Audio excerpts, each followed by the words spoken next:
This is Dr. David Klein, Stages of Life Medical Institute in sunny Longwood, Florida. Again, thank you for joining us.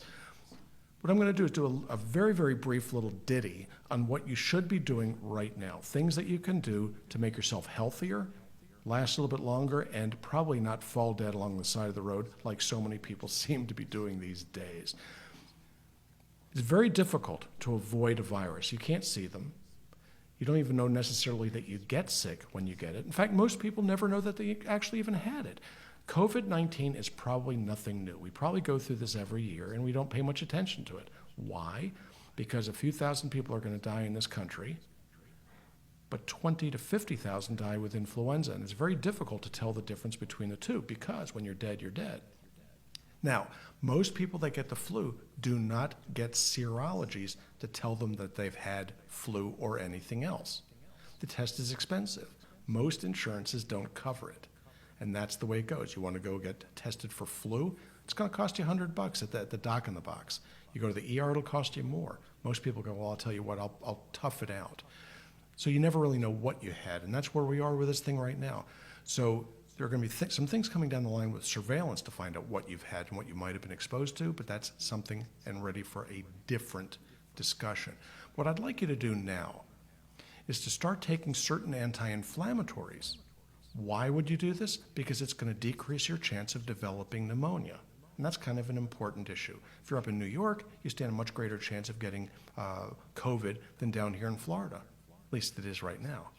As the weather warms up here, it's going to get a whole lot better. This is a temperature-driven virus.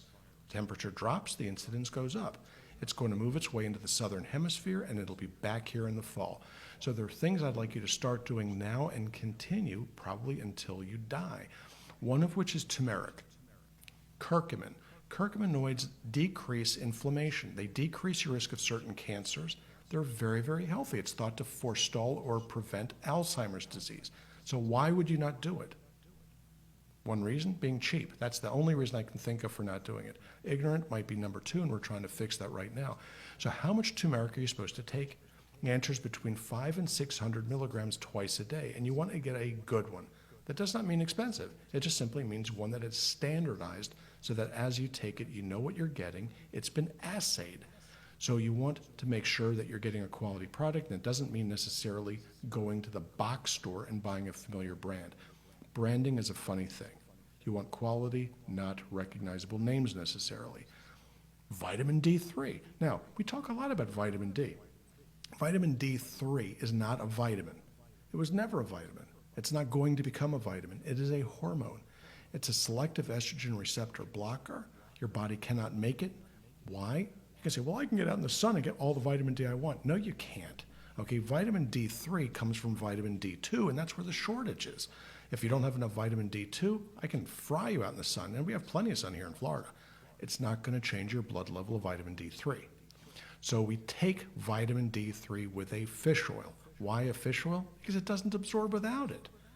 So these are the things that I've taught my patients to do over the years, and I'm going to try to share it as best I can with you. The dosage for the typical adult, and I don't expect a bunch of kids to be watching this. Why? Because they're too busy playing games.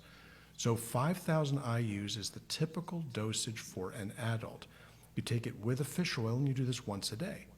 Your levels should be between 50 and 80 or higher. There is no toxic dose, no toxic level for vitamin D, in spite of what you've been told.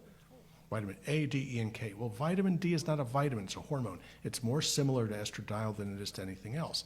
So your body uses it in the immune system. So if the level is inadequate, you're going to be at increased risk for several things, infection being one, but autoimmune disorders being the other. Now, my practice is about 50% dealing with autoimmune disorders, whether it's Hashimoto's, thyroid, whether it's adrenal dysfunction, gonadal, lots of ways to end up with autoimmune disorders. One of the first things we do is we start people on vitamin D3, and that's how you take it. On the bottle, it never says, gee, take with an oil. I don't know why. I write the labels, but I don't write that on there because it may not be appropriate for some people. Now, I haven't met that person yet, but that's just the same. Aleve is an easily obtained anti-inflammatory. It's marvelous with regards to its ability to deal with inflammation. The dosage that I typically have people do is 5 per day. The bottle says 2. So you take 3 in the morning, 2 in the evening. What does this do? It decreases the inflammation in your lungs. So should you end up with sinusitis, should you end up with bronchitis, or should you end up with COVID-19, it helps with regards to the immune system. It reduces the inflammation that sometimes obstructs your lungs. So it's important for this. There are certain risks to it, but for the most part, it's a good bet. MSM, methylsulfonylmethane, wickedly important stuff. The dosage there is 1 gram twice a day. The worst thing it's going to do is help you with your arthritis. Now comes the interesting stuff. Berberine. Berberine is an herb. Berberine is used in my practice a lot. Why? Because it lowers insulin level and lowers blood sugar, lowers A1C. Wouldn't you know? How does it work? It's a rather complex but very, very interesting bit of chemistry within the insulin receptor. Beyond the scope of the discussion here, but it's well recognized how it works. But by lowering insulin, by lowering blood sugar, A1C I don't care about, it reduces your risk of cancer. If you want to have fun with this, at a subsequent lecture, discussion, I'm going to teach you how you can do this yourself, how you can research this yourself. Because if you think your Google search is research, you're kidding yourself. You're looking at blogs, including this one, and you're looking at advertisements. Don't want to do that. You actually want to do the research yourself. I spend 2 hours a day reading. That's just the way these things work. It's my job. Then lastly, is one called Quercetin. If you're from the UK, it's Quercetin. Nice. Quercetin, interesting stuff. It's an antioxidant, but more so, it also lowers insulin and it lowers blood sugar, but it further reduces your risk of cancer. But what's weird about Quercetin is it's helpful for sinusitis as a membrane stabilizer. So it helps with inflammation of the bronchial tract, the sinus, marvelous stuff, and it's not expensive. In fact, none of this stuff is expensive. Getting quality is the interesting part. Going down to your local whatever and expecting to find the zit-faced kid down there to point you in the direction of the quality products, you're not going to do well with it. So what do I recommend you do? Go to stagesoflifevitamins.com.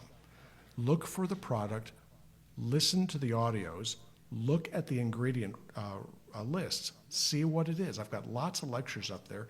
And if you like our product, great. If you want to support us, that's marvelous.